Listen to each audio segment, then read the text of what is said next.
আলিফ লাম রা কিতাবুন আনজালনাহু ইলাইকা লিতুখরিজান নাসা মিনাজ যুলুমাতি ইলান নূর। আলিফ লাম রা, গোটা পৃথিবীর মানুষের মুখে আল্লাহ রাব্বুল আলামিন তালা লাগিয়ে দিয়েছেন, চ্যালেঞ্জ করেছেন, দুনিয়ার সব বোঝো। কত ভাষাবিদ পৃথিবীতে আছে, আরবি ভাষায় যারা পিএইচডি করেছে, ডিগ্রি করেছে, বড় বড় নাম যারা ভাষাবিদ, তারা যদি সম্ভব হয় তাহলে তারা বলুক আলিফ লাম রা এর অর্থ কি। আলিফ লাম মিম হা মিম আইন সিন কফ ইয়াসিন তাহা, পারবে কেউ এর অর্থ করতে?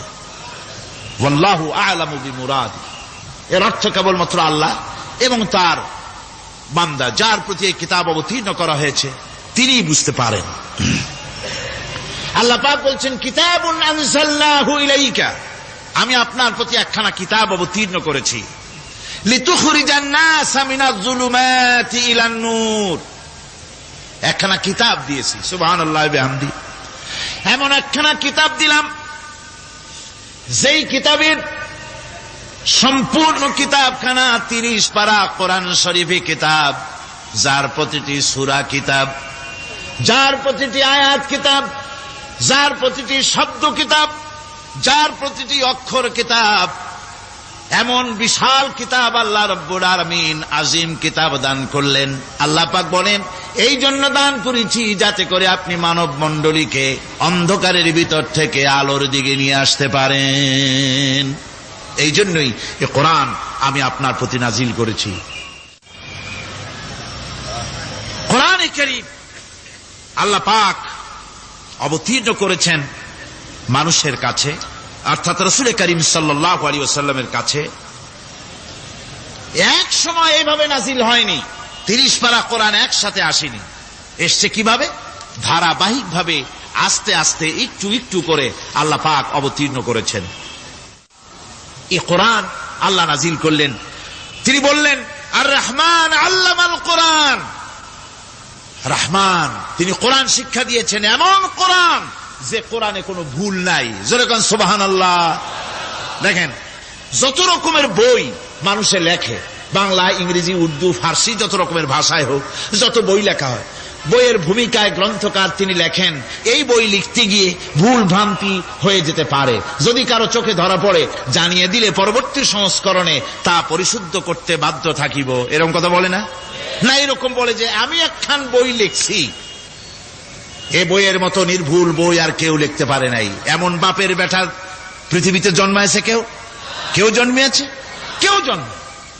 এবং বইয়ের সূচনায় কোন গ্রন্থকার নিজের প্রশংসা দিয়ে বই শুরু করে না, বই শুরু করে নিজের দুর্বলতা দিয়ে। বই লিখতে গিয়ে ভুল হতে পারে, ছাপার ভুল হতে পারে, আমার ভুল হতে পারে, এটা সবাই লেখে। এই একখানা কিতাব তামাম পৃথিবীর বুকে অদ্বিতীয় কিতাব।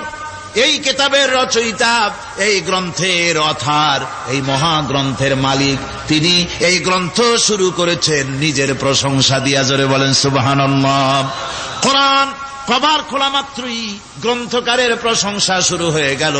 আলহামদুলিল্লাহি রাব্বিল আলামিন। পড়েন সবাই আলহামদুলিল্লাহি রাব্বিল আলামিন। সমস্ত প্রশংসা, যাবতীয় প্রশংসা ওই আল্লাহ সুবহানাহু ওয়া তাআলার, যিনি तमाम বিশ্বজাহানের যিনি স্রষ্টা, পালনেওয়ালা রব। সুতরাং তার প্রশংসা দিয়ে শুরু হলো। বইয়ের অথার যিনি, কিতাবের অথার যিনি, গ্রন্থের মালিক যিনি, তার নিজের প্রশংসা দিয়ে বই শুরু হয়ে গেল। সামনে এগোলেন, এবার কিতাব সম্পর্কে চিন্তা আসতে পারে, ভুল টুল আছে নাকি? কিতাব খোলা মাত্রই প্রশংসার পরে দেখতে পাবেন যালিকাল কিতাবু লা রাইবা ফীহি, এই কিতাবের ভিতরে, এই সেই কিতাব যার ভিতরে কোনো ভুল নাই, কোন সন্দেহের অবকাশ নাই। বিরাট চ্যালেঞ্জ আল্লাহ পাক করেছেন। পৃথিবীতে আল্লাহকে অস্বীকার করেছে এমন বহু পাপিষ্ঠ নরাধম নরপশু মানব সমাজে জন্মায়েছে যারা আল্লাহকে অস্বীকার করেছে, আছে না? আছে না? কিন্তু একথা কেউ আজও বলেনি যে কোরআন শরীফ মানুষের তৈরি। একথা বলে কেউ প্রমাণ দিতে পারেনি, একথা বলার সাহসও কেউ রাখে না। তার কারণ, কেউ যদি বলে যে কোরআন মানুষের তৈরি, তাহলে তাকে বলা হবে যে তাহলে মানুষের তৈরি যখন, তুমিও তো মানুষ, একখানা তৈরি করো। আজ পর্যন্ত এই চ্যালেঞ্জের মোকাবেলা কেউ করতে পারেনি। আল্লাহ রাব্বুল আলামিন বলেন, আমি ইয়াকুলুনা ইফতারাহু কুল ফাআতু বিসূরাতিন মিন মিসলি ওয়াদউ মান ইসতাতা'তুম মিন দুনিল্লাহি ইন কুনতুম সাদিকিন। ও নবী, ওরা কি কথা বলে যে কোরআন মানুষের বানানো? যদি তাই হয়, আপনি বলুন যে তোমরা তোমাদের যত রকমের সাহায্যকারী আছে সমস্ত সাহায্যকারীদের সাথে নাও আর কোরআনের সূরার মতো করে সূরা বানাও। এরপরে আল্লাহ রাব্বুল আলামিন আবার চ্যালেঞ্জ করলেন, কুল ইন ইসতামা'তিল ইনসু ওয়াল জিন্নু আইয়াতু বিমিসলি হাযাল কুরআন। আপনি বলুন, तमाम পৃথিবীর মানুষ আর জেনেরা সব একত্রিত হয়ে যাও, সবাই একত্রিত হয়ে কোরআনে কারীমের সূরার মতো করে সূরা বানায় নিয়ে আসো, যদি তোমাদের পক্ষে সম্ভব হয়। আল্লাহ পাক বলেন, লা ইয়াতুনা বিমিসলিহি ওয়ালাউ কানা বা'দুহুম লিবা'দিন যাহিরা। তোমরা যদি জেনেদের সাহায্যকারী মানুষ হও, মানুষের সাহায্যকারী জেনেরা হও, तमाम পৃথিবীর মানুষ আর জেন একত্রিত হয়ে প্রচেষ্টা চালালেও আল্লাহর কোরআনের সূরার মতো করে একটা সূরা কেউ বানাতে পারবে না। পারবে? পেরেছে কেউ? আজও পর্যন্ত কেউ কোরআনে কারীমের সূরার মতো করে একটা সূরা কেউ এই পৃথিবীতে বানাতে পারেনি, কারো পক্ষে এটা সম্ভব হয়নি। আল্লাহ রাব্বুল আলামিন আবার চ্যালেঞ্জ করেন, ইন কুনতুম ফি রাইবিম মিম্মা নাযালনা আলা আবদিনা ফাআতু বিসূরাতিন মিন মিসলি ওয়াদউ শুহাদাআকুম মিন দুনিল্লাহি ইন কুনতুম সাদিকিন। আমি আমার বান্দার উপরে যে কিতাব অবতীর্ণ করেছি এর ভিতরে সন্দেহ আছে বলে যদি মনে করো এর ভিতরে সন্দেহ আছে মানুষের বানানো, এমনটি যদি সন্দেহ হয়, তাহলে কোরআনের সূরার মতো করে একটা সূরা বানাও, ছোট্ট একটি সূরা বানাও। ফাতু বিসূরাতিন, সূরা আলে ইমরানের মতো না, সূরা আরাফের মতো না, সূরা মায়েদার মতো না। ফাতু বিসূরাতিন, ছোট্ট একটি সূরার মতো করে একটা সূরা বানাও। কিয়ামত হয়ে যাবে, মানুষ কোরআনে কারীমের মতো একটি ছোট্ট সূরাও বানাইতে পারবে না। সুবহানাল্লাহ পড়ে। আমার ভাইয়েরা, এই কোরআন আল্লাহ রব্বুল আলামিনের পক্ষ থেকে নাজিল হলো। কোরআন মানুষের চিরটা কাল ধরে, আবহমান কাল ধরে মানুষের মনকে আকৃষ্ট করেছে। কোরআনে কারীমের এর ভাষা, এর লালিত্য, এর মাধুর্য, এর রচনা শৈলী এবং এর গতিময় ছন্দ, এর শব্দ বিন্যাস মানুষকে মুগ্ধ করেছে চিরকাল ধরে। আল্লাহর নবী বলেন, এ কোরআন যখন আমি তেলাওয়াত করতেছিলাম একটা রাত্রে, যে রাতে আমার তেলাওয়াতের সামনে ছিল জেনেরা যখন আমার কাছ থেকে তেলাওয়াত শুনল, ইসসামিআতু হাত্তা ক্বালু ইন্না সামি'না কুরআনান আজাবা। আমার মুখ থেকে যারা যখন তেলাওয়াত শুনল, জেনারা তখন এ কথা না বলে পারে নাই, আমরা এক আশ্চর্য ধরনের কিতাব শুনেছি। জোরে বলেন সুবহানাল্লাহ। ইন্না সামি'না কুরআনান আজাবা, এক আশ্চর্য ধরনের কোরআন শুনেছি। বলতেছে সেই সব জেনেরা যাদের বয়স 1000 বছর, 1500, 2000 বছর, 500 বছর, যারা জাব্বুর শুনেছে, ইনজিল শুনেছে, তাওরীত শুনেছে, সেসব জেনেরা বলছে ইন্না সামি'না কুরআনান আজাবা, আশ্চর্য কিতাব শুনেছি। এমন এক কিতাব, ইয়াহদি ইলার রুশদ, যে কিতাব শুনলে পরে শ্রোতাকে হেদায়েতের রাস্তা দেখায় দেয় এমন এক কিতাব শুনলাম, আর এই কিতাব শোনা মাত্র ফামান্না বিহি, কোরআন শুনলাম আর ঈমান আনলাম।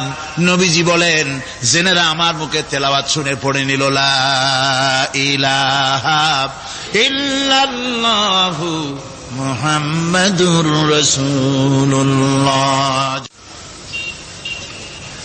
এই কোরআন এমন এক কোরআন, মান ক্বালা বিহি সাদাকা, এ কোরআন শরীফ থেকে যে কথা বলে সেই সত্য কথা বলে। কোরআন থেকে যে কথা বলে সে কি বলে? তার কারণ কোরআন এসেছে কার কাছ থেকে? ওয়ামান আসদাকু মিনাল্লাহি কিলা, আমি আল্লাহর চাইতে সত্যবাদী আর কে হতে পারে? আল্লাহর নবী বলেন, কোরআন থেকে যে কথা বলে সেই সত্য কথা বলে। আর ওয়ামান আমিলা বিহি উজরা, এই কোরআন যে আমল করবে তাকে পুরস্কার দেওয়া হবে, সে পুরস্কৃত হবে, দুনিয়ায় পুরস্কার পাবে, আখিরাতেও পুরস্কার পাবে। সুবহানাল্লাহ।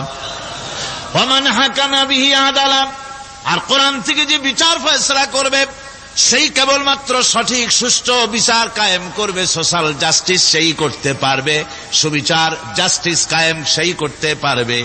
ওয়ামান দাআ ইলাইহি হুদিয়া ইলা সিরাতিম মুস্তাকিম, আর কোরআন থেকে যে দাওয়াত দেয়, কোরআনের দিকে যে দাওয়াত দেয় সেই কেবলমাত্র সঠিক সহজ সরল রাস্তার দিকে দাওয়াত দেয়, যেই দাওয়াত শুরু হয় পৃথিবীর মাটি থেকে আর শেষ হয় গিয়া জান্নাতুল ফেরদাউসে।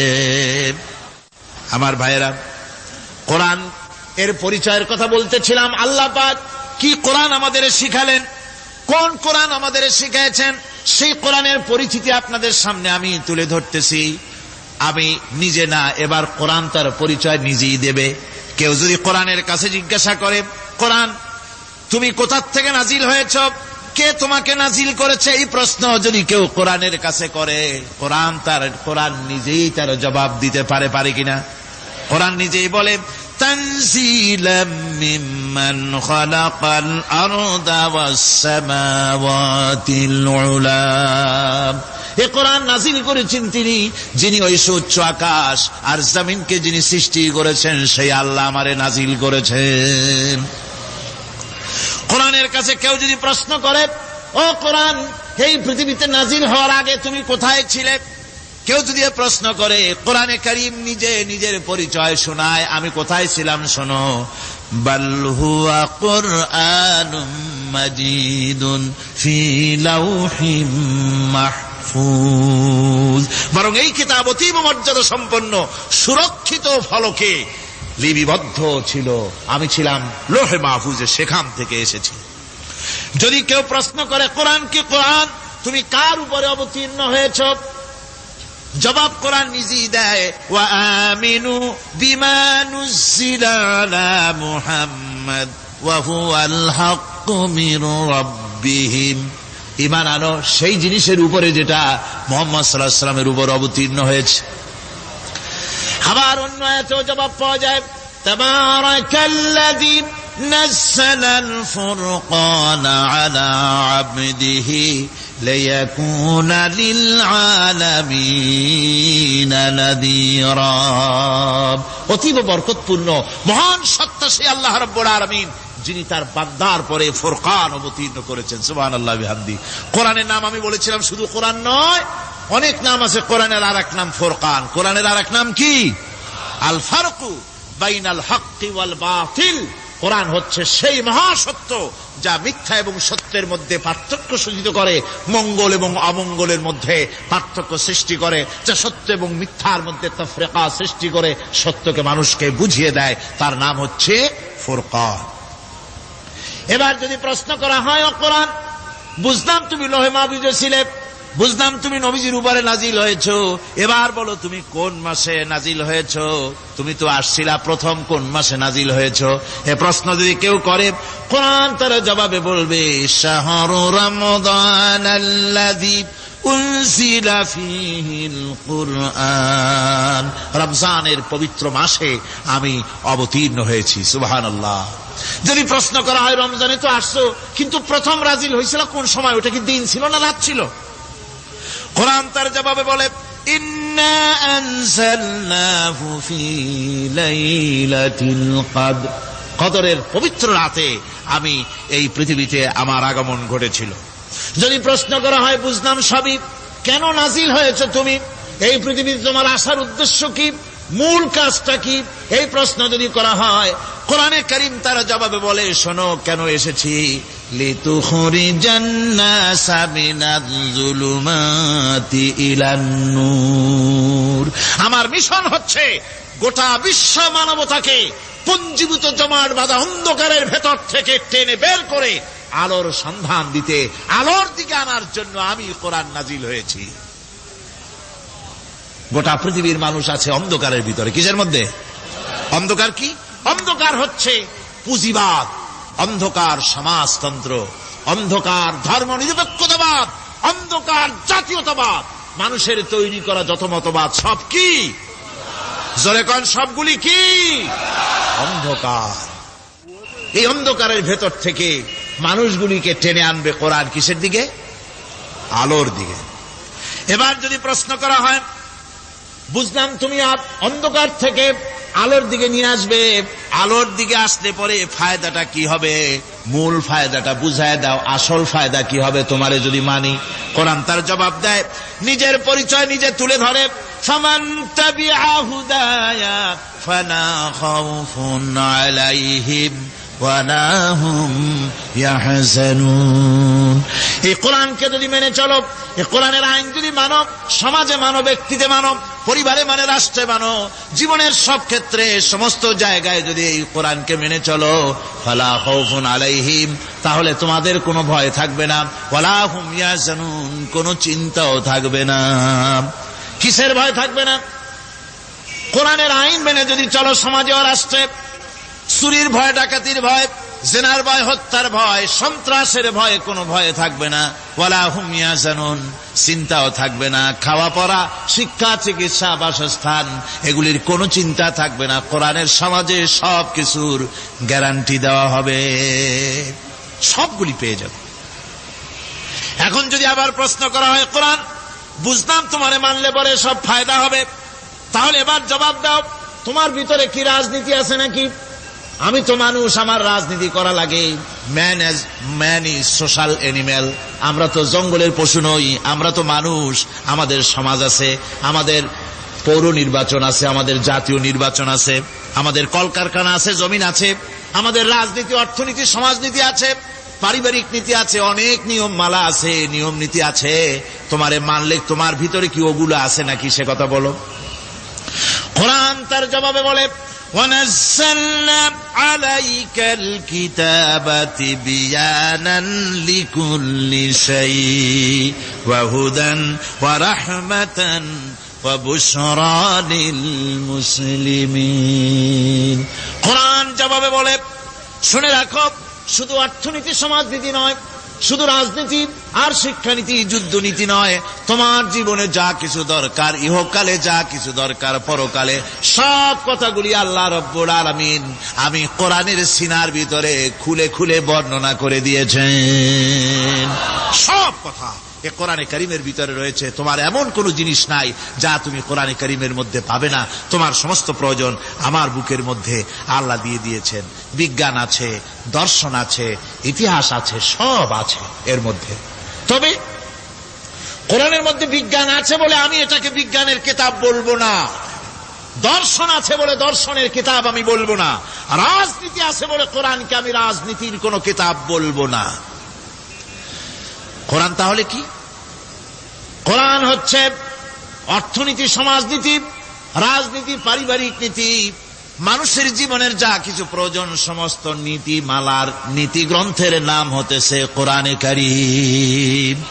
সমস্ত নীতিমালার নীতি গ্রন্থ কোরআন। এখানে রয়েছে সব কিছুর উৎস, যেটা গ্রহণ করলে পরে মানুষ আরামে থাকতে পারবে। অমুসলিম নাগরিক বৃন্দ তাদের নাগরিক মর্যাদা পাবে। মুসলমান, কৃষক, নারী, চিকিৎসা, কৃষিবিদ, সাধারণ মানুষ, রং, বর্ণ, ভাষা নির্বিশেষে গোটা মানব সভ্যতা আরামে বাস করতে পারবে, পশু পাখিও আরামে থাকবে, গাছপালাও আরামে থাকবে। যেহেতু নির্দেশ হয়েছে বিনা প্রয়োজনে গাছের পাতাটিও ছিল না। ইসলামের সমাজ যদি চালু হয় গাছেরাও আরাম পাবে, পাহাড়ও আরাম পাবে। চট্টগ্রামের লোকেরা যেভাবে পাহাড় কাটা আরম্ভ করেছে এটা বড় দুঃখজনক। জুমলায় মুতারেজা একটা বলে দিলাম, অপ্রাসঙ্গিক হলেও জরুরি কথা। আপনারা পাহাড় কাটতেছেন না, আপনাদের নিজেদের পায়ে নিজেরা কুড়াল মারতেছেন। খবরদার পাহাড় কাটবেন না। আল্লাহর প্রকৃতির ভারসাম্য আপনারা নষ্ট করছেন বলে ওজোন স্তরে ফাটল ধরেছে। তা রিপেয়ার করার জন্য আজকে বিশ্বের সব বিজ্ঞানীরা হতাশ হয়ে গিয়েছে, পাগল হয়ে গেছে। কেমনে এই ওজোন স্তরের ফাটলকে রিপেয়ার করব? ওজোন স্তরটা কি? ওজোন স্তর হচ্ছে সুবহানাল্লাহ, আল্লাহর যে কত দয়া। সূর্য, সেই সূর্যের রয়েছে আলট্রা ভায়োলেট রে, যাকে বাংলায় বলা হয় অতি বেগুনি রশ্মি। যে রশ্মিটা সৃষ্টি জগতে যদি আসে আর তা যদি কোনো প্রাণীর শরীরকে টাচ করে তাহলে সমস্ত প্রাণী ক্যান্সার হয়ে, এক্সিমা হয়ে, বিখাউজ হয়ে, অ্যাজমা হয়ে সমস্ত প্রাণী মরে যাবে, কেউ বাঁচবে না। মারাত্মক রশ্মি। সেই রশ্মিটা যাতে সৃষ্টি জগৎকে টাচ করতে না পারে সেজন্য আল্লাহ পাক একটা ওজোন স্তর তৈরি করেছেন। ওখানে এসে ওটা বাধাপ্রাপ্ত হয়, পৃথিবীর মাটিতে আসে না। যা কিছু পৃথিবীর মানুষের জন্য, পৃথিবীর জন্য কল্যাণকর সেগুলি সূর্য থেকে আসতে থাকে। সুবহানাল্লাহ ওয়া বিহামদিহি। যেটা ক্ষতিকর সেটা আল্লাহ পাক আটকায় রাখেন। এখন সেই ওজোন স্তরে ফাটল ধরলো। কেমনে ফাটল ধরলো? ফাটল আপনি আমি ধরাইছি। আপনি বলবেন যেটা কেমন কথা, আমি তো ওইখানে যাই নাই, আমি ফাটল ধরাইলাম কেমনে? ওই যে সেই আপনার প্রাইমারি স্কুলে ভিজিট করতে গিয়েছিলেন ইন্সপেক্টর, তারপরে প্রাইমারি না হাই স্কুল ভিজিট করতে গেছে, যাই আর জিজ্ঞেস করছে ছেলেরা কি পড়ছো? বলে ইতিহাস। ঠিক আছে, ইতিহাস থেকেই প্রশ্ন করব। বলতো চীনের প্রাচীর কে ভেঙেছে? ছেলেরা জবাব দিচ্ছে না। তুমি বলো, তুমি বলো। কেউ বলছে না। বেঞ্চের কোনা যে ছেলেটি সে বলছে সর্বনাশ। কেউ যখন স্বীকার করে না এটা তো আমার মাথায় আসবে। সব শেষ ইন্সপেক্টর তাকে বলছে তুমি বলো তো কে ভেঙেছে চীনের প্রাচীর? কয় স্যার, গ্রামে আমার দুষ্টমির যথেষ্ট বদনাম আছে, কিন্তু চীনের প্রাচীর ভাঙার মতো দুষ্কর্ম আমি করি নাই। ইন্সপেক্টর খুব রেগে গেলেন, মাস্টারের দিকে তাকালেন, এই বুঝি আপনার ইতিহাস পড়ানো? মাস্টার ইন্সপেক্টরের বিরক্তি ভরা মুখ দেখে বলছেন স্যার রাগ করবেন না, এসব ছাত্র তো আমার, ওদের অবস্থা তো আমি জানি। আপনি আসছেন ঢাকা থেকে, আপনি জানবেন কি? আমি হলপ করে বলতে পারি আমার ক্লাসের কোন ছাত্র চীনের প্রাচীর ভাঙে নাই। ইন্সপেক্টর রাগ হইয়া চলে গেছে হেডমাস্টারের রুমে, যায় বলছে যে আমি আপনার স্কুলের গ্রান্টকে আমি নাকচ করে দেব, মঞ্জুরি আমি ক্যান্সেল করে দেব। কেন? এই অবস্থা। হেডমাস্টার বলছে স্যার রাগ করবেন না, আপনার জন্য কিছু টাকা পয়সাও রাখছি হাদিয়া, বড় একটা চর্বিযুক্ত খাসিও জবাহ করা হয়েছে, পুকুর থেকে রুই মাছ তোলা হয়েছে। তারপরেও আমার ছাত্ররা, টিচাররা বলার পরেও যদি আপনার সন্দেহ হয়ে থাকে যে আমার ছাত্ররাই ভাঙছে, তো ওই আপনি অসন্তুষ্ট হবেন না, রাগ করবেন না। স্যার ওই প্রাচীর ভাঙতে যা খরচ লাগে আমি কিছু খরচ দেব, তো আপনি রাগ করেন না। এখন চিন্তা করেন, স্কুলের ছাত্র থেকে শুরু করে হেডমাস্টার পর্যন্ত জ্ঞানের বহর। তো বলতেছিলাম আপনি আমি ওজোন স্তরে ফাটল ধরিয়েছি, তার অর্থ এই নয় যে আপনারা গিয়ে ওখানে কুড়াল মারিয়ে ওটারে ভাঙছেন। তাহলে ওটা কি হয়েছে? কোরআনে কারিমে রব্বুল আলামিন বলেন ওয়ামা আসাবাকুম মিন মুসিবাতিন ফাবিমা কাসাবাত আইদিকুম ওয়া ইয়াফু আন কাসীর। যত বিপদ তোমাদের উপর আরোপিত হয় সমস্ত বিপদ তোমাদের দুই হাতের কামাই করা। কে বলছেন? আল্লাহ পাক। ওজোন স্তরে ফাটল ধরেছে, এটা বিপদ, বিশ্বের সমস্ত মানব সভ্যতা সৃষ্টি জগতের জন্য বিপদ। এই বিপদের জন্য দায়ী পৃথিবীর মানুষ। কিরকম? সেটা হচ্ছে গাড়ির পেছন থেকে যে কালো ধোঁয়া বের হয়, কল কারখানার চিমনি থেকে যে কালো ধোঁয়া বের হয়, এই কালো ধোঁয়াগুলি, তারপরে সমস্ত কেমিক্যাল উইপেন সেগুলি যে টেস্ট করা হয়, তার রিয়াকশন ইত্যাদি, এই কালো ধোঁয়া এবং সমস্ত মারণাস্ত্রগুলি এক্সপেরিমেন্ট করার সমস্ত এই রিয়াকশনগুলি সবগুলি গিয়ে ওই ওজন স্তরে ফাটল ধরিয়ে দিয়েছে, আস্তে করে পাতলা হয়ে এটা ফেটে গিয়েছে, অতি বেগুনি রশ্মি আসা শুরু করেছে। এটাকে বন্ধ করার জন্য বিজ্ঞানীরা আজ মরিয়া হয়ে গিয়েছে। ইনশাআল্লাহ আল্লাহ পাক তার বিজ্ঞানীদের মানুষের মাথায় বুদ্ধি এনে দিবেন, রিপেয়ারও হয়ে যাবে ইনশাআল্লাহ। সবাই বলেন ইনশাআল্লাহ।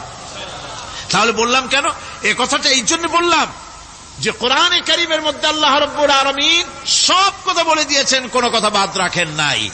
পাহাড়গুলি ভেঙে আমরা ক্ষতি করতেছি, গাছগুলি কেটে আমরা ক্ষতি করতেছি, প্রকৃতির ভারসাম্য নষ্ট করে দিচ্ছি, ফলে সমুদ্রের পানি স্ফীত হচ্ছে, ভূমিকম্প বাড়তেছে, ঘূর্ণিঝড় হচ্ছে, টর্নেডো হচ্ছে, পৃথিবী বিধ্বস্ত হয়ে যাচ্ছে, ক্লাইমেটের পরিবর্তন আসছে। আজকে পৌষ মাস, এটা কি মাস? কত তারিখ? দেখেন বাংলা ভাষাকে কত মহব্বত করি। যদি বলি আজকে ডিসেম্বরের কত তারিখ, গড়গড় করে মুখস্থ হয়ে যাবে। বাংলারে খুব ভালোবাসি, মাসটার তারিখ বলতে পারলাম না, দুঃখিত। এই হলো আমাদের ভালোবাসা। আজকে পৌষ মাসের অর্ধেকও শেষ হয়ে যাচ্ছে, অথচ মনে হচ্ছে শীত যেন তার শ্বশুর বাড়ি বেড়াতে গেছে। এই যে অবস্থা, এই অবস্থা শুধু বাংলাদেশে নয়, গোটা পৃথিবীতে ক্লাইমেটের একটা বিরাট পরিবর্তন আসতেছে, একটা বড় রকমের পরিবর্তন আসতেছে। এর কারণ হচ্ছে এই পৃথিবীর মানুষেরা নিজেরাই প্রকৃতির ভারসাম্যকে নষ্ট করে দিয়েছে। এই ভারসাম্য নষ্ট হওয়ার কারণে আবহাওয়ার পরিবর্তন হচ্ছে, সামুদ্রিক জলোচ্ছ্বাস বাড়তেছে, ভূমিকম্প, আগ্নেয়গিরি ইত্যাদি হচ্ছে এবং পৃথিবীর মানুষ বিধ্বস্ত হচ্ছে। বলতেছিলাম এই কোরআনে কারীমের মধ্যে আল্লাহ পাক সব কথা বলে রেখেছেন। যদি জানতাম, বুঝতাম, তাহলে এই অবস্থার সৃষ্টি হতো না। এটা বিজ্ঞানের বই নয়, রাজনীতির বই নয়, সমাজনীতির বই নয়, বরং সমস্ত নীতিমালার উৎস, জ্ঞানের উৎস হচ্ছে আল কোরআন। জ্ঞানের উৎস কি? আরো জোরে বলেন, জ্ঞানের উৎস কি? আল কোরআন। পবিত্র কোরআনে এমন এমন ঘটনা আল্লাহ পাক বলেছেন যা ষষ্ঠ শতাব্দীর দুনিয়া এ সম্পর্কে কিছুই জানতো না। অবশ্য কিছু কিছু ঘটনা ইহুদিদের কিতাবে অতিরঞ্জিত আকার এবং বিকৃত অবস্থায় এসেছে, কিন্তু কোরআনে কারীম দুনিয়ার মানুষকে আদম সৃষ্টি, নূহের বন্যা, তারপরে মুসা আলাইহিস সালাম ফেরাউনের ঘটনা, ইব্রাহিম আলাইহিস সালামের নমরুদের ঘটনা এবং ইউসুফ আলাইহিস সালামের কাহিনী সবগুলিকে সুন্দর করে কোরআন শরীফ উপস্থাপনা করেছে রাসূলের মাধ্যমে, যা পৃথিবীর ইতিহাসে কেউ জানতো না। সেগুলি আল্লাহ পাক জানাইছেন কিভাবে? কোরআনে কারীম বলছে, তিলকা মিন আম্বাইল গায়বি নূহিহা ইলাইকা মা কুনতা তা'লামুহা আনতা ওয়ালা কওমুকা মিন ক্বাবলি হাযা। এ হলো সব অজ্ঞাত ঘটনা। সমস্ত ঘটনাগুলি আল্লাহ পাক তার হাবিবকে শুনিয়ে বলে দিলেন, সব অজ্ঞাত ঘটনা যা তুমি জানতে না, তোমার কোনো জানা ছিল না, আমি ওহীর মাধ্যমে তোমাকে সব জানাইছি। ইউসুফ আলাইহিস সালামকে যখন তার ভাইয়েরা কুয়ার মধ্যে ফেলে দিতেছিল তখন তুমি উপস্থিত ছিলে না, এই ঘটনা ওহীর মাধ্যমে আমি জানালাম। মুসা আলাইহিস সালামকে যখন ফেরাউন দরিয়ার ভিতরে ফেলে দিল, সেই সময় তুমি সিনাই পর্বতের পাশে দাঁড়িয়ে সব দৃশ্য লক্ষ্য করনি, অথচ আমি ওহীর মাধ্যমে সব তোমাকে খুলে খুলে বলে দিয়েছি। আল্লাহ পাক সমস্ত ঘটনাগুলিকে বলে বলে কোরআন শরীফের মধ্যে সব সাজিয়ে দিলেন, বলে দিলেন। তিনি বললেন, وما كنت بجانب الغربي إذ قضينا إلى موسى الأمر وما كنت من الشاهدين। ফিরআউন যে মুসার সঙ্গে যে ব্যবহারটা করলো, এ সময় সেখানে তুমি উপস্থিত ছিলে না, আমি ওহীর মাধ্যমে তোমাকে তা জানিয়েছি।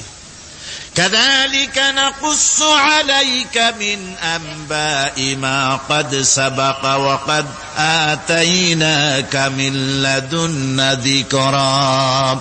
আল্লাহ পাক বলেন, এভাবে আমি আপনার কাছে অতীত ঘটনাবলী ওহীর মাধ্যমে নিখুঁত ভাবে আপনার সামনে সব বলে দিয়েছি। আমার ভাইয়েরা, এই বিশ্বলোকে ঊর্ধ্ব লোক সম্পর্কে নির্ভুল তথ্য বর্ণনা আল্লাহ পাক করে দিয়েছেন কোরআনের মাধ্যমে। 1665 খ্রিস্টাব্দে স্যার আইজাক নিউটন তিনি আবিষ্কার করলেন মাধ্যাকর্ষণ শক্তিকে। এই মাধ্যাকর্ষণ শক্তি, ল অফ গ্রাভিটেশন, এ সম্পর্কে মানুষের এই থেকে কিছু জানলো, কিন্তু আজ থেকে 1400 বছর আগে আল্লাহ রাব্বুল আলামিন তার উম্মি নবী, যিনি কোনো বিজ্ঞানাগারে লেখাপড়া করেন নাই, কোনো সায়েন্স রিসার্চ করেননি, যিনি কোনো কলেজ ইউনিভার্সিটিতে পড়াশোনা করেননি, তার মাধ্যমে জানিয়েছেন মাধ্যাকর্ষণ শক্তির কথা। কোরআন বলছে, ইন্নাল্লাহা ইউমসিকুস সামাওয়াতি ওয়াল আরদা আন তাজুলা। এই পৃথিবী এবং সমস্ত গ্রহ উপগ্রহকে আল্লাহ পাক বলছেন আমি এমন এক শক্তি দিয়েছি যে শক্তির মাধ্যমে একটা আরেকটাকে আকর্ষণ করে রাখছে। এই পৃথিবীতে মাধ্যাকর্ষণ শক্তি শুধু পৃথিবীর নাই, সূর্যের আছে, মঙ্গলের আছে, নেপচুনের আছে, ইউরেনাসের আছে, বৃহস্পতির আছে। প্রত্যেকটি গ্রহের আলাদা আলাদা মাধ্যাকর্ষণ শক্তি আছে।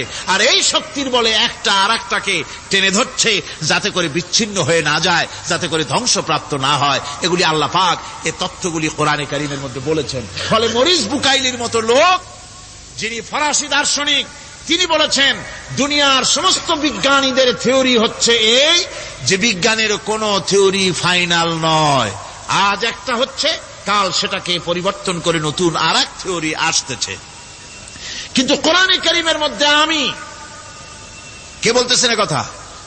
না না না, মরিস বুকাইলি বলছেন কোরআন শরীফের ভিতরে আমি যে বিজ্ঞানের তথ্য পেয়েছি, থিওরি পেয়েছি, তার কোনো পরিবর্তন আজও হয় নাই, ভবিষ্যতেও হওয়ার কোনো সম্ভাবনা নাই। মরিস বুকাইলি মনে করেছিলেন বেদ আর বাইবেলে যেমন ভুল আছে, কোরআন শরীফে ওই রকম ভুল আছে, নাউজুবিল্লাহ। সেই জন্য তিনি আরবি শিখলেন কোরআন বোঝার জন্য, ভুল ধরার জন্য। কোরআন শিখলেন কি জন্যে? ভুল ধরার জন্য।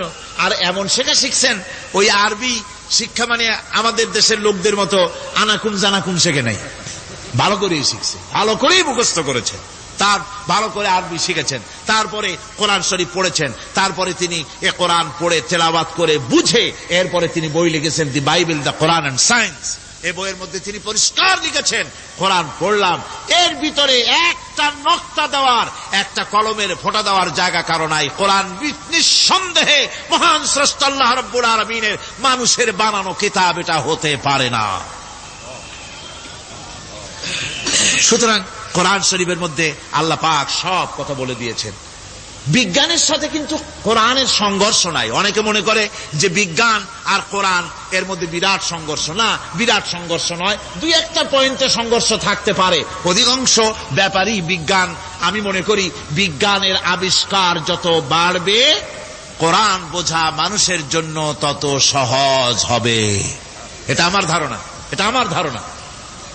বিজ্ঞানের সাথে দুই একটা পয়েন্টের উপরে সংঘর্ষ আছে, যেমন চন্দ্র এবং সূর্য সম্পর্কে, সৌরজগৎ সম্পর্কে Copernicus, Kepler, Galileo, Newton, Einstein মহাশূন্য সম্পর্কে যে সব বক্তব্য রেখেছেন, সেসব বক্তব্যের সাথে কোরআন শরীফের কিছুটা বৈপরীত্য রয়েছে।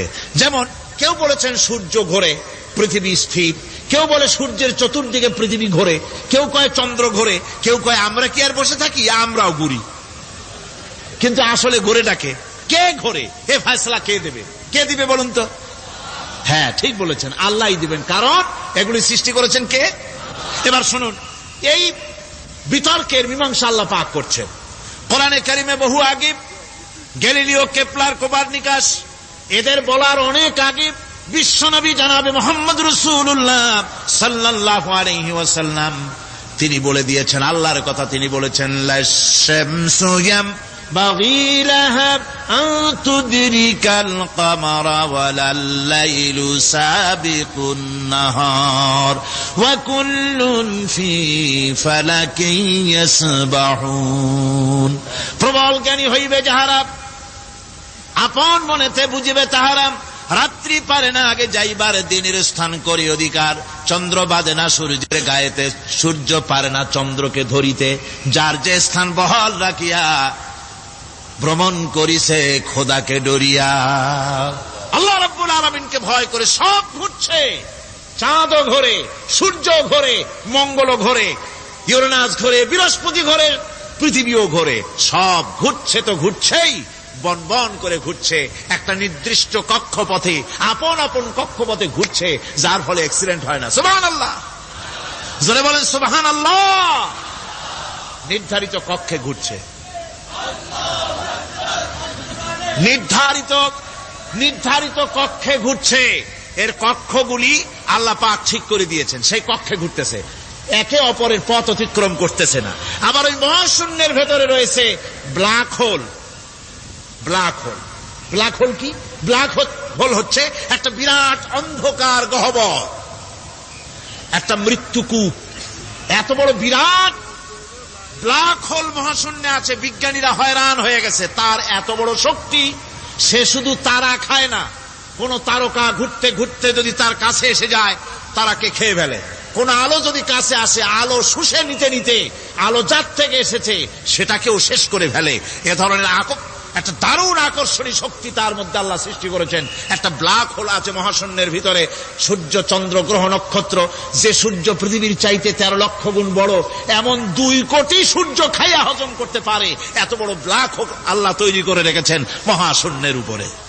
রয়েছে মিল্কি ওয়ে, রয়েছে গ্যালাক্সি, অন্তত 10,000 কোটি 10 সহস্র কোটি তারকা দিয়ে সমৃদ্ধ গ্যালাক্সি মিল্কি ওয়ে, যেটা অন্ধকার রাত্রে, তারকা সজ্জিত রাতে উত্তর দক্ষিণ দিকে টানা একটা পথের মতো দেখা যায়। এটা হচ্ছে গ্যালাক্সি, এইটাকে বলা হয় মিল্কি ওয়ে। এটা হচ্ছে ছায়াপথ। অসংখ্য তারকা এর মধ্যে রয়েছে। কত বড় বড় তারকা, অনেক দূরে। তাই আমরা দেখি বিন্দু বিন্দু, আসলে কি বিন্দু না। কত বড় জানেন? বিজ্ঞানীরা বলেছেন দৈত্যের মতো বিরাট বিরাট তারকা আছে, যে সূর্য পৃথিবীর চাইতে 13 লক্ষ গুণ বড়। এরকমের সূর্যের অন্তত 3 কোটি সূর্য খাইয়া হজম করতে পারে এরকম অসংখ্য তারকা মিল্কি ওয়ের ভিতরে আল্লাহ সৃষ্টি করেছেন। সুবহানাল্লাহ বিহামদিহি, সুবহানাল্লাহ। আর মানুষ লাফায়, 4 আঙ্গুল মানুষ খালি লাফ দেয় মোষ কতগুলো রাখিয়া। কোন আনন্দে লাফা, কি শক্তি তোমার! মহাশূন্যের তুলনায় এই পৃথিবীর অবস্থান কি জানেন? এই জন্য যত বেশি পড়াশোনা করবেন মাথা নত হয়ে যাবে। কমিউনিস্ট হয় ছাগলেরা, বুদ্ধিমান কোনদিন কমিউনিস্ট হয় না। কারা কমিউনিস্ট হয়? ছাগলগুলি, যাদের আকল নাই, যাদের জ্ঞান নাই, বুদ্ধি নাই, ওরাই কমিউনিস্ট হয়। কোন চিন্তাবিদ, কোন বিজ্ঞানী কমিউনিস্ট হয় না। মাথা নত হয়ে যায়, আল্লাহর এই সৃষ্টি দেখে পাগল হয়ে যায়। নিঃসন্দেহে আল্লাহ আছেন, নইলে পরে এগুলি হয় কি করে? আমি চিন্তা করে পাই না কমিউনিস্ট হয় কেমন, কতখানি পাগল হইলে হয়। ছোট্ট একটা রুমাল দেখলে মনে করি কোন তাঁতি এটারে বানাইছে। একটা এই কি জানি কয় মাইক দেখলে মনে করি কেউ এটাকে বানাইছে। টেবিল দেখলে মনে করি কেউ বানাইছে। ফ্রিজ দেখলে মনে করি বানাইছে কেউ। একটা সুই দেখলে মনে করি কেউ এটাকে বানাইছে। আর এই বিশাল পৃথিবী, ওই বিশাল আকাশ, কমিউনিস্টরা কয় এমনি এমনি হয়েছে। আমার বন্ধুগণ, মাথা নত হয়ে আসবে চিন্তা করলে কি বিশাল সৃষ্টি আল্লাহ পাকের। এই ছায়াপথ, এই গ্যালাক্সি, এর তুলনায় পৃথিবীর অবস্থান কোথায়? পৃথিবীর অবস্থানটা হচ্ছে, আমার হাতে এটি একটি কলম। এই কলমটা কাগজের উপরে আমি যদি এই নিপটা রাখি, কাগজের ভিতরে নিপে যতটুকুন জায়গা টাচ করবে, মহাশূন্য গ্যালাক্সি মিল্কি ওয়ে, আল্লাহর ওই মহাশূন্যের তুলনায় পৃথিবীর অবস্থান একটা কলমের নিপে যতটুকুন জায়গা নেয় এর থেকে বেশি নয়। এই যদি হয় পৃথিবী, তাহলে সেই পৃথিবীর মানুষ আপনি কতটুকুন? সলিমুদ্দি বসিরুদ্দি খালি লাফায়। আমার বন্ধুগণ, লাভ কি? লাভের চোটে বলে হ্যান করেঙ্গে ত্যান করেঙ্গে, লাঠি কে আন্দার মুগুর ভরেঙ্গে। কয়েকদিন পর শোনা যায় শীত হয়ে পড়ছে, কিছু নাই। সুতরাং আল্লাহ পাকের অসীম সৃষ্টি জগৎ, এর সঙ্গে বিজ্ঞানের সংঘর্ষ কম। 2-1টা পয়েন্টে আছে, বাকি সবগুলিতে বিজ্ঞানের আবিষ্কার যত বাড়তেছে, আল্লাহরে চেনা, সৃষ্টি জগৎকে জানা মানুষের জন্য তত সহজ হচ্ছে। আর রহমান আল্লামাল কোরআন, কোরআন শিখিয়েছেন আমাদেরকে। রহমান এমন নিয়ামত দিয়েছেন যার মধ্যে সব আছে। মানুষ সৃষ্টির ব্যাপারে, মানব সৃষ্টির ব্যাপারে নির্ভুল তথ্য যদি পেতে হয়, তাহলে কার কাছে যাব? জোরে কোন? আল্লাহর কাছে যেতে হবে। আর আল্লাহর কাছে না যাইয়া মানব সৃষ্টির রহস্য যদি জানতে যাই ডারউইনের কাছে, তাহলে আপনার মামু হবে সুন্দরবনের বান্দরেরা। ঠিক কিনা? বান্দরেরা হবে মামু, সিম্পাজি ওরাং ওটাং হবে আপনার নানার দাদা। তার কারণ ডারউইন সাহেব বলেছেন মানুষ এর পূর্বপুরুষ হলো বাঁদর, শিম্পাজি, ওরাং ওটাং। এটা হলো তার থিওরি অফ ইভলিউশন। এই বিবর্তনবাদের থিওরি পেশ করতে গিয়ে তিনি বলেছেন মানুষ হলো বান্দরের জাত। আরে বেটা, তুই বান্দরের জাত। নিজের লেজ কাটিয়া সকলের লেজ কাটা আরম্ভ করতে যাচ্ছে। কি পাগলের পাগল, মানুষ হয়েছে বান্দরের জাত। আশ্চর্য কথা। কেমনে কইলে? তো বললো যে শিম্পাজি দেখছে, তো সে শিম্পাজি দেখে তার মনে হয়েছে যে মানুষ ওইরকমই তো দেখা যায়, তো মানুষ বুঝি বান্দর থেকেই আসছে। আমি বলি, পৃথিবীতে এমন পাগল আমি কোনোদিন দেখিও নাই, শুনিও নাই যে কোন পাগল পাবদা মাছ দেখে বলেছে যে এটা হচ্ছে বোয়াল মাছের পূর্বপুরুষ। টাকি মাছ দেখে কোন ছাগলেও বলেছে আজ পর্যন্ত যেটা হলো শোল মাছের পূর্বপুরুষ। পুঁটি খাইতে খাইতে আস্তে আস্তে বিরাট শোলে পরিণত হয়ে গেছে, কোন পাগলেও বলেনি। আচ্ছা, মেনে নিলাম ডারউইন সাহেবের থিওরি, মেনে নিলাম 1 সেকেন্ডের জন্য যে বান্দর থেকেই মানুষ হয়েছে। এখনো তো বানর প্রজাতি আছে না শেষ হয়ে গেছে? আছে কিনা? তাহলে সুন্দরবনে যান, যে দেখুন কোন বাঁদর কি এ পর্যন্ত দেখা গেছে যে কোমর পর্যন্ত মানুষের মতো হয়ে গেছে? আর একটু দুধ আর পনির আর একটু এই শুটকি মাছ লোট্টা ফিশ খাওয়াইলে আর কদিনের মধ্যে এই বান্দরটা মানুষ হয়ে যাবে। হয়েছে এরকম? বাঁদরের 12 আনা মানুষ হয়ে গেছে, 14 আনা মানুষ হয়ে গেছে, আর অল্প একটু বাকি। এরকম দেখা গেছে কোথাও? দেখা যায়নি। এগুলি পাগলামি কথা, পাগলামি কথা। মানুষ বানর থেকে আসেনি, মানুষ ওরাং ওটাং থেকে আসেনি, মানুষ শিম্পাজি থেকে আসেনি। মানুষ এসছে কোত্থেকে? এটা জানতে হলে এ নির্মূল তথ্য জানার জন্য আসতে হবে কোরআনের কাছে। কার কাছে? আল্লাহ রাব্বুল আলামিন তার হাবিবের মুখ থেকে মানব সৃষ্টি রহস্য তিনি উদ্ঘাটন করে দিয়েছেন। তিনি বলেছেন, দুনিয়াবাসীকে শুনিয়েছেন, ফালয়ানজুরিল ইনসানু মিম্মা খুলিকা মিম্মা ইন দাফিকিন ইয়াখরুজু মিন বাইনিস সুলবি ওয়াত তারাইব। আল্লাহ পাক বলেন, মানুষ কি তার সৃষ্টি রহস্য দেখে না? কেমনে তাকে আমি সৃষ্টি করেছি? মায়ের বক্ষ পিঞ্জর থেকে, বাপের পৃষ্ঠ থেকে সবেগে নির্গত এক ফোঁটা নাপাক পানি দিয়ে আমি আল্লাহ মানুষকে সৃষ্টি করেছি। বান্দর থেকে নয়, ওরাংওটাং থেকে নয়, শিম্পাজি থেকে নয়। মানুষের অরিজিন মানুষ। আদম থেকে তোমরা জন্মগ্রহণ করেছো, আদম এসেছে মাটি থেকে, তোমরা এসেছো আদম থেকে। সুবহানাল্লাহ বিহামদি। এটাই হলো মানব সৃষ্টির রহস্যের কথা আল্লাহ পাক বলে দিয়েছেন। অন্যত্র আল্লাহ বলেন, ইন্না খালাকনাকুম মিন তুরাবিন সুম্মা মিন নুতফাতিন সুম্মা মিন আলাকাতিন সুম্মা মিন মুদগাহ।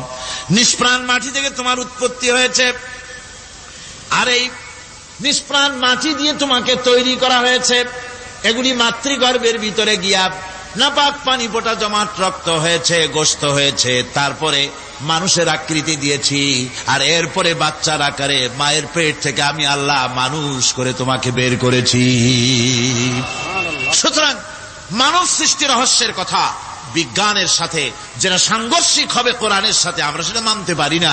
আমাদেরকে মানতে হবে মূল জ্ঞানের কেতাবটা। মূল জ্ঞানের কেতাব কোনটা? জোরে কন্ত কোনটা? কোরআন। এখানে সব কথা আল্লামাল কোরআন। কোরআন শিখিয়ে মানুষকে আল্লাহ পাক সবচাইতে বড় দয়া করেছেন, এর থেকে বড় দয়ার হয় না। কোরআন শিখিয়েছেন আমাদের, যার মধ্যে সমস্ত তথ্যের কথা আল্লাহ পাক বলেছেন। The universe and doctor Einstein বইয়ের ভিতরে লেখা হয়েছে যে একদিন এমন হবে যখন ধীরে ধীরে সূর্য তার আরো হারিয়ে ফেলবে, চন্দ্র নিষ্প্রভ হয়ে যাবে, আর পৃথিবী আস্তে আস্তে তার গতি হারিয়ে ফেলবে। একথা আজকের বিজ্ঞানীরা অথবা আজ থেকে কয়েক বছর আগের বিজ্ঞানীরা একথা বলছেন। কিন্তু রাসূল করিম সাল্লাল্লাহু আলাইহি ওয়াসাল্লামের মুখ থেকে আজ থেকে 1400 বছর আগে, যিনি বিজ্ঞানাগারে মোটেও পড়াশোনা করেন নাই, লিখতে জানেন না, পড়তে জানেন না, সই করতে জানেন না, বিজ্ঞান আজ যে কথা বলছে সেই কথা 1400 বছর, 1500 বছর আগে রাসূল করিমের মুখ থেকে আল্লাহ পাক বলছেন। কোরআনে কারীম বলছে, ইয়াসআলু আইয়ানা ইয়াউমুল কিয়ামা ফাইযা বারিকাল বাসারু ওয়া খাসাফাল কামারু ওয়া জুমিআশ শামসু ওয়াল কামার। হে রাসূল, রাসূলের কাছে জিজ্ঞাসা করে কিয়ামত কবে হবে? আল্লাহ পাক বলেন বলে দিন, যেদিন চন্দ্র তার আলো হারিয়ে ফেলবে, যেদিন সূর্য তার আলো হারিয়ে ফেলবে, আর চন্দ্র আর সূর্য সব একাকার হয়ে যাবে। হাজারা বলছে চাঁদে আলো থাকবে না, সূর্য আগের থেকে তার উত্তাপ এবং আলো স্থগিত হতেছে, এবং হতে হতে এমন এক পর্যায়ে আসবে যখন সূর্য আলো হারিয়ে ফেলবে। বিজ্ঞানীরা গত 4-5 বছর আগে এ বক্তব্য রেখেছেন, কিন্তু 1400 বছর আগে বিজ্ঞানের লালনাগারে লেখাপড়া না করে হুজুরের মুখ থেকে আল্লাহ কথা বলে দিয়েছেন। তাহলে বিজ্ঞানের আসল কিতাব কোনটা? জোরে বলেন কোনটা? আল্লাহ পাক আরো বলেন, ইযাশ শামসু কুবিরাত ওয়া ইযান নুজুমুন কাদারাত ওয়া ইযাল জিবালু সুজ্জিরাত। তারকাগুলি, সূর্যের আলো থাকবে না, নক্ষত্রগুলো স্থানচ্যুত হয়ে যাবে, কক্ষচ্যুত হয়ে যাবে, পাহাড়গুলিকে পরিচালিত করে দেওয়া হবে, কিছুই থাকবে না, সব শেষ হয়ে যাবে। বিজ্ঞানীরা আজ বলতেছে যে সব শেষ হয়ে যাবে, কিছুই থাকবে না, সব শেষ হবে। বিজ্ঞানীরা বলতেছেন, কোরআন অনেক আগে বলেছে, কুল্লু মান আলাইহা ফান ওয়া ইয়াবকা ওয়াজহু রাব্বিকা যুল জালালি ওয়াল ইকরাম। সব শেষ হয়ে যাবে, বিশ্বে যা কিছু আছে সব লয় হবে, ক্ষয় হবে, ধ্বংস হবে, কিচ্ছু থাকবে না, থাকবেন শুধু আল্লাহ সুবহানাহু ওয়া তাআলা। সুবহানাল্লাহি বিহামদি। কোরআনে কারীম একথা বহু আগে আমাদেরকে জানিয়ে দিয়েছে। সুতরাং আসল জ্ঞানের কিতাবটাই হচ্ছে কোরআনে কারীম। এই কোরআনের কাছে আমরা যত যেতে পারবো, যত কোরআন বুঝতে পারবো, ততই আমাদের জন্য আমরা সমৃদ্ধ হতে পারবো, আমাদের উপর আল্লাহর রহমত আসবে, আমরা সমাজ চালাতে পারবো, আমরা দেশ চালাতে পারবো, আমরা দুনিয়ায় শান্তি পাবো, আমরা আখিরাতেও মুক্তি লাভ করতে পারবো। কোরআনে কারীম সমস্ত বিজ্ঞানের উৎস, দর্শনের উৎস। এইটা না জানলে কিছুই জানা হয় না, এইটা জানা হলে সব জানা হয়। পণ্ডিত আপনার ডক্টর শহীদুল্লাহ, আল্লাহ জান্নাত নসিব করুন, সবাই বলুন আমিন। তিনি বলতেন, বড় বড় সেমিনারে গিয়ে বলতেন তিনি, যে আপনারা যারা বক্তব্য রাখতে এসেছেন, জনগণকে বলছি না, যারা বক্তব্য রাখতে এসেছেন, এমএ পাস করেছেন, ডিগ্রি করেছেন, পিএইচডি করেছেন, এভারসিএস করেছেন, বহু কিছু ডিগ্রি আপনারা লাভ করেছেন, নামের আগে 6 হাত লম্বা ডিগ্রি আপনারা লাগাইছেন, আপনারা পণ্ডিত ঠিকই, কিন্তু এই কোরআন শরীফের জ্ঞান যদি আপনাদের না থাকে, আপনারা পণ্ডিত, তবে আপনারা মূর্খ পণ্ডিত। কি পণ্ডিত? কি পণ্ডিত? মূর্খ পণ্ডিত। ওরা বলে যে মৌলবীরা জানে কি, মৌলবীরা জানে কি? আরে ভাই, মৌলবীদের কাছে তো আসল জ্ঞান আছে। সুবহানাল্লাহি ওয়া বিহামদি। এখানে সবটা আছে। আপনারা এখানে আসেন, এটা বিশ্বাস করলে আপনি সবটা পেয়ে যাবেন। কোরআন বিশ্বাস করতে পারলে, কোরআন জানতে পারলে আপনি সব জানবেন। কোরআনে কারীমের মধ্যে আল্লাহ পাক কত কথা বলেছেন। এর মধ্যে আছে, আল্লাহ পাক বলেছেন, আফালা ইয়ানজুরুনা ইলাল ইবিলি কাইফা খুলিকাত। এই যে আমি উটগুলোরে বানাইছি, কেমনে বানাইলাম তোমরা কি দেখছো? উট কেমনে বানিয়েছি? মুফাসসিরিনে কেরাম এর উপরে অনেক আলোচনা করেছেন। তারা বলেছেন যে উট মরুভূমির জাহাজ, তারপরে উটের পিঠে একটা চুট আছে, কোন কোন উটের পিঠে 2টা চুট আছে, মাঝখানে বসে একটারে হেলান দিয়ে আর একটা ধরে বসা যায়। আমি দেখছি 2টা চুটওয়ালা উট, আফ্রিকান উট আমি দেখেছি, যে চুট সুবহানাল্লাহ দেখলে অবাক হয়ে যেতে হয় যে আল্লাহর কি কুদরত। উটের পৃষ্ঠে 2টা চুট, মাঝখানে আপনি বসবেন, পিছনেরটা একটা সোফা সেটের মতো, পিছনে হেলান দিলেন, আর সামনে যখন সে মরাল সম চড়াই উত্তরাই পথ দিয়ে নামা ওঠা করবে, তখন আপনি যেন পড়ে না যান সেজন্য সামনেরটা বুকের সাথে জড়ায় ধরবেন। এরপরে কি সৃষ্টি আল্লাহর, সুবহানাল্লাহি বিহামদিহি। জিরাফগুলি দেখুন, জিরাফগুলি তার মাথা কত বড় উঁচা। লন্ডন জুতে জিরাফ দেখলাম, সে জিরাফের দেহ থেকে তার মাথাটা 22 ফিট উঁচা। মানে সে যদি নিচে দাঁড়ায়, 3 তলা বিল্ডিং এর ছাদের উপরে নাস্তা দিলে তো নিচে দাঁড়ায় খাইতে পারে, এই অবস্থা। সেই জিরাফে পানি খাবে কেমনে? মাথা হলো অত উঁচায়, পিছনের ঠ্যাং 2টা খাটো, সামনের ঠ্যাং 2টো উঁচা, এখন পানি খাবে কেমনে? ওই মাথা নামাইতে গেলে ঠ্যাং তো অনেক উঁচা। আল্লাহ পাক এমন সুন্দর ব্যবস্থা করলেন, সামনের 2টা ঠ্যাং এভাবে সরায় দেওয়ার মতো। ও যখনই পানি খায় দেখলাম 2টা ঠ্যাং অনেক ছেড়ায় দেয়, 2 দিকে ঠ্যাং চলে যায়, তখন মাথাটা সহজে নিচে নামায় আসে, পানি খাইতে পারে। এই সুযোগগুলি আল্লাহ সুবহানাহু ওয়া তাআলা তিনি করে দিয়েছেন। ওমা কুন্না আনিল খালকি গাফিলিন, আমি আমার সৃষ্টি জগৎ সম্পর্কে অমনোযোগী নহি। সুবহানাল্লাহি ওয়া বিহামদিহি। ভল্লুকগুলি কি বিরাট বিরাট একটা ভল্লুক, শ্বেত ভল্লুক দেখেছি, কৃষ্ণ ভল্লুক দেখেছি, হাঁটতেছে মনে হয় যেন পায়ের তলায় হাফসুল করা, ঠিক জুতা পায়ের তলাটা যেমন দেখা যায় ওই রকমের তলাটা, গায়ে একেবারে পশম। ওই বরফের দেশে থাকতো, সে শীত কষ্ট না পায় সেই জন্য আল্লাহ একটা কম্বল ওর গায়ে জড়াই দিয়েছে, অটোমেটিক কম্বল। সুবহানাল্লাহ বিহামদিহি। তো উট, আল্লাহ বলছেন উট কেমনে বানাইছি দেখছো? আফালা ইয়ানজুরুনা ইলাল ইবিলি কাইফা খুলিকাত, উট বানালাম কেমনে দেখেছিস? মানুষ অবাক হলো, আল্লাহ এত কথা থুইয়া উটের কথা বলছেন। কারণ নানান রকম মানুষ বলল। শেষ পর্যন্ত প্রাণীতত্ত্ববিদরা তারা আবিষ্কার করলেন মূল কারণটি। অনেক কারণ আছে আল্লাহ পাকে কথা বলার। উট তো মরুভূমির জাহাজ, তারপরে উট মানুষের অনেক উপকারে আসে, একথা বলা হয়েছে। প্রাণীতত্ত্ববিদরা খুঁজে খুঁজে তারা দেখতে পেয়েছে যে উটকে জবাহ করে দেখা গেছে উট সমস্ত প্রাণী বাতাস থেকে অক্সিজেন যতটা গ্রহণ করে ততটা ছেড়ে যায়। একমাত্র প্রাণী উট যে যতটা অক্সিজেন গ্রহণ করে বাতাস থেকে সবটা ছাড়ে না, 2/3 ছেড়ে দেয়। 1/3 তার লাংসের পাশে রাখার জন্য আল্লাহ পাক একটা চেম্বার তৈরি করেছেন। ওই চেম্বারের ভিতরে 1/3 অক্সিজেন থেকে যায়।